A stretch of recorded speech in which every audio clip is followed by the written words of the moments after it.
Here we are again, starting out another new year. It's hard to believe, and I pulled out the rock where I did my 2023 New Year's priorities, and I think I did pretty good on some of these, and some of them I have a lot of room to grow still. I'm not going to beat myself up over whether I didn't get enough 8-hour nights of sleep or enough joyful movement, because I didn't, but it's another thing I can look at in the upcoming year, and I'm okay with that.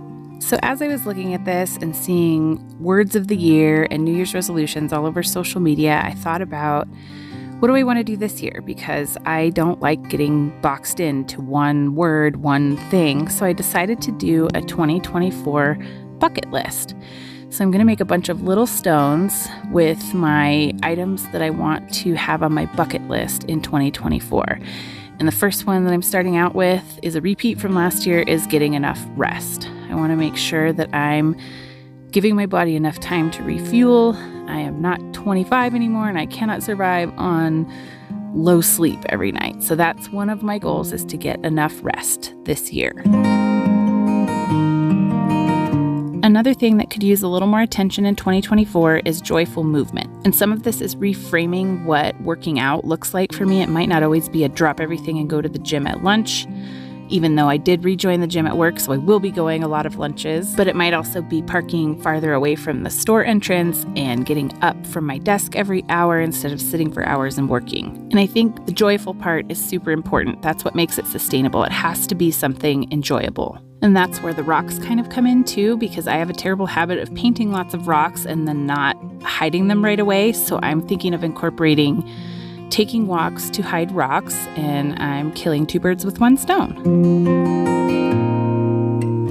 We have an amazing used bookstore in our city, and I found this book called The Happiness Project on our last visit. Each of the chapters is arranged by a month of the year when the author embarked on this happiness project, and she was going to do something every month out of a year towards being more happy. Now, I'm not necessarily unhappy, but I thought this would be fun to read one chapter a month. It's a very doable goal with an actual book in my hand instead of an audiobook, and just kind of enjoy each chapter and maybe incorporate some of the things that she did in each monthly chapter. Let me preface this next design with, I hate diets. I do not want to diet. But I am realizing in my middle-agedness and life in general that I need to put good fuel in my body.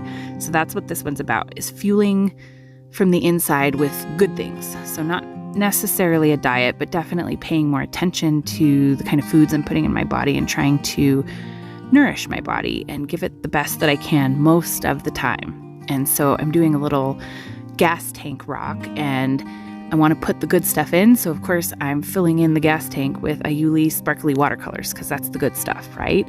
And it's also a little reminder to not run on E. Keep your gas tank full.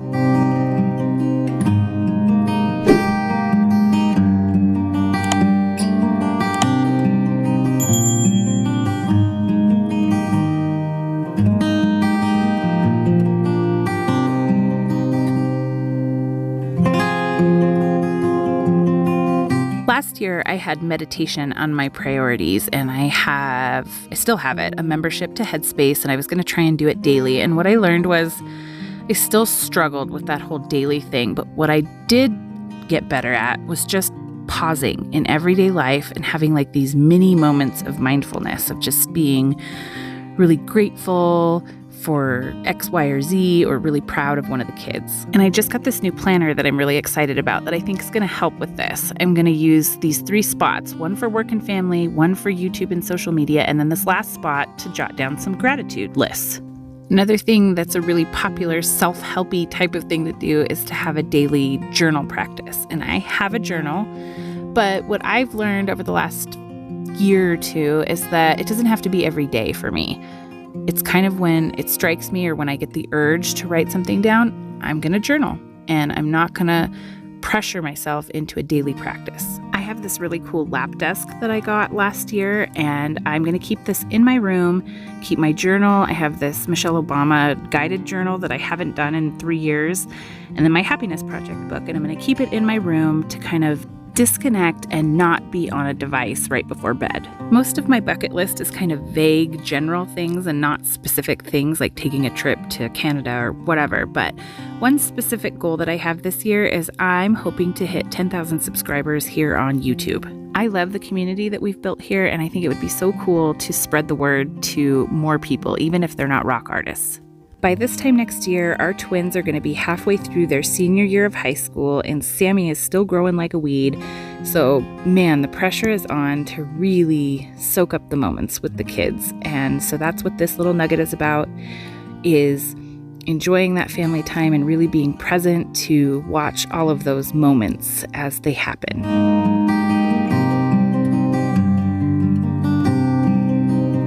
I had reading on my priority list last year, and I feel like I did great on that one. I read 24 books or listened to them. I did a lot of audiobooks, but I really enjoyed it. It's a good escape. It's super helpful for a commute, and I think this is also going to help with the joyful movement because when I have a good audiobook, I want to find any moment I can to listen to it. So reading is something I want to continue right on into the new year. Not sure if I'll do book quote rocks again, but I definitely want to keep reading. 2023 was a really busy year for our family, so I kind of started to feel like I get why you hear all the gurus say you have to make sure you prioritize your relationship as well and have date nights and have just you time with your partner that is not family time. So I want to make a more conscious effort of this in 2024 because sooner rather than later, we're going to be empty nesters. Probably the most important message to take away for me all year long and for you too is to be kind to yourself. And I think that's why I kind of push back on New Year's resolutions because I feel like they can get unkind to yourself really easily by, putting this goal out there. And if you don't meet it, you somehow failed. And so I like the idea of having multiple things on my list. So this bucket list has a lot, and also the flexibility that it may ebb and flow. I may do really well at some things at certain seasons of the year and maybe not so well in other seasons. But in any case, I need to be kind to myself. So if there's nothing else you can steal from my bucket list, please steal the idea of being kind to yourself, because I think you got to be kind to yourself before we can be kind to others, right? And that's what Kindness Rocks are all about. So I'm hoping you can take that message into 2024 and let me know what you do. Do you do resolutions? Do you do a word of the year? Do you do intentions? What do you do every new year? Do you just forget it and it's just another day of the year? It could be. Let me know in the comments. I'm so looking forward to painting more rocks with you guys this year, and I'm going to be trying to do one live stream a month just to hang out, because I think that's a really fun venue for us to hang out in a live venue and we can ask questions in real time. So I'm hoping you'll join me. Thank you so much for stopping by, and I wish you a happy, happy new year.